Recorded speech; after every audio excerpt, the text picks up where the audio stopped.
You're listening to a special edition of We Get Work, recorded live from Workplace Horizons 2025 in New York City, Jackson Lewis's annual labor and employment law conference.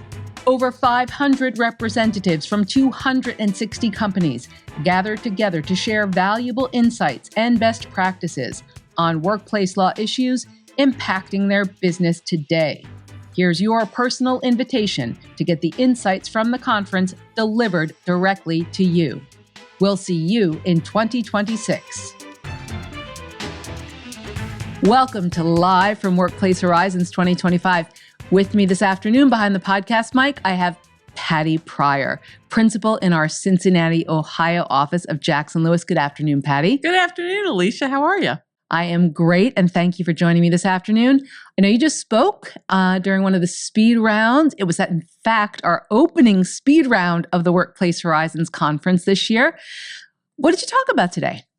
Well, I was talking about speed. We talked about the speed in which the current administration is making changes and the impact that both the SCOTUS decisions last year and the new administration have on the agencies and their authority going forward. So you talked about the agencies and how much has been changing since the new administration took hold and probably since last year. What kinds of things did you discuss during your presentation? So really giving kind of an overview of where the agency authority currently is. And that was impacted starting last year with some of the Supreme Court decisions that really addressed whether the agencies, have the authority on different regulations, what deference or not deference courts should provide to those agencies in making decisions.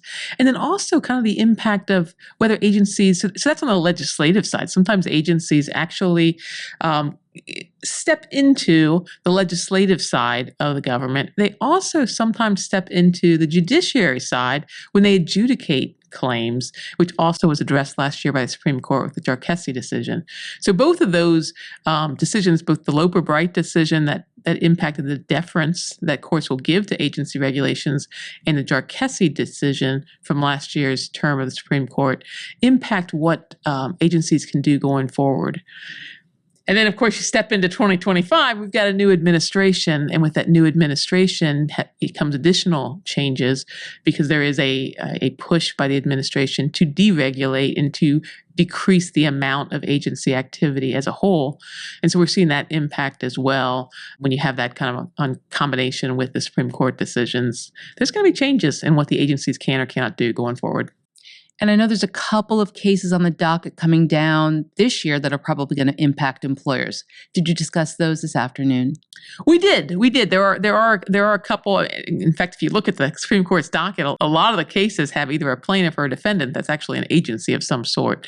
The one in particular that I think might have some impact is addresses the non-delegation theory, and that one was heard by oral argument here not that long ago.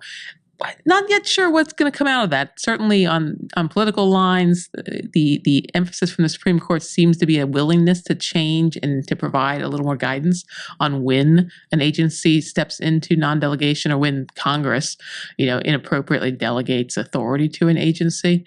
But we're also going to see, I think the Supreme Court in that decision was a little bit, I don't think they want to come to that decision on those particular facts. So we'll see what they actually come out with. I know, I can almost guarantee your phone's been ringing off the hook, and I know you meet a lot to discuss these issues at the firm to provide, the best guidance you can to our clients. What are clients most concerned about right now? Well, as with everything, it's how does it impact me, right? It's always how does it impact us, and I think the biggest thing when you're talking just about the agencies, there's a lot of changes coming out of the administration. There's a lot of changes coming out at the agencies, but looking at kind of the overarching issue, I think the concern is trying to figure out what do we do going forward and where's the guidance going to come from? Because one of the things that's up in the air is, can we rely on the regulations, the guidance that comes out of these agencies? And I think based on the Supreme Court decisions last year, and again, some of the changes now, it's not clear that we can, which puts employers in a little bit of an awkward position of how do we make decisions going forward? I know you told people to practice patience this afternoon. I know that's very difficult for me just on a regular basis, but I can imagine that's very difficult for employers. How do you help them practice patience these days? it is so easy right now with the speed at which things are coming out, with the media attention to some of the issues that are coming out, with just the talk that comes out about things. It's very easy to jump in with both feet without thinking through the ramifications.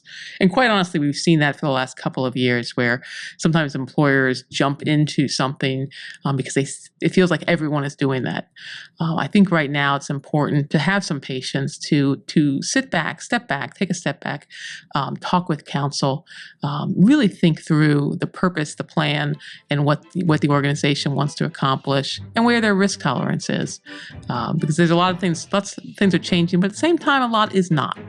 And so it really is taking that step back and not jumping in with both feet until let someone else be the testing. Go first, right? Yeah. Well, I know, like I said, you talk to clients every day. What's special about being here at Workplace Horizons, and how does that help the clients, do you think? Well, I think it's special anytime we all get together. Just the camaraderie and the collaboration that our group and our firm puts together, and the amount of information that we can share in a tight space like this is incredible.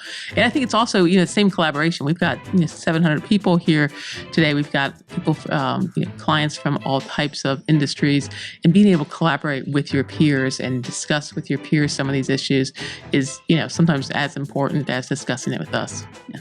Well, I enjoyed collaborating with you on our podcast today. Thank you for stopping by, and enjoy the rest of the conference. Thanks for having me.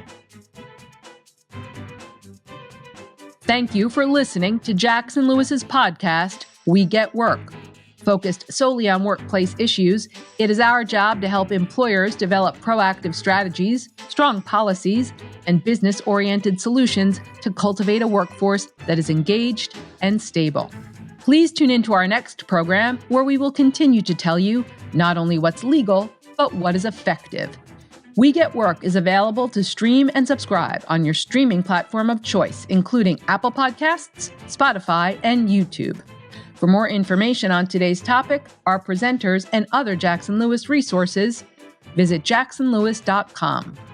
As a reminder, this material is provided for informational purposes only. It is not intended to constitute legal advice, nor does it create a client-lawyer relationship between Jackson Lewis and any recipient.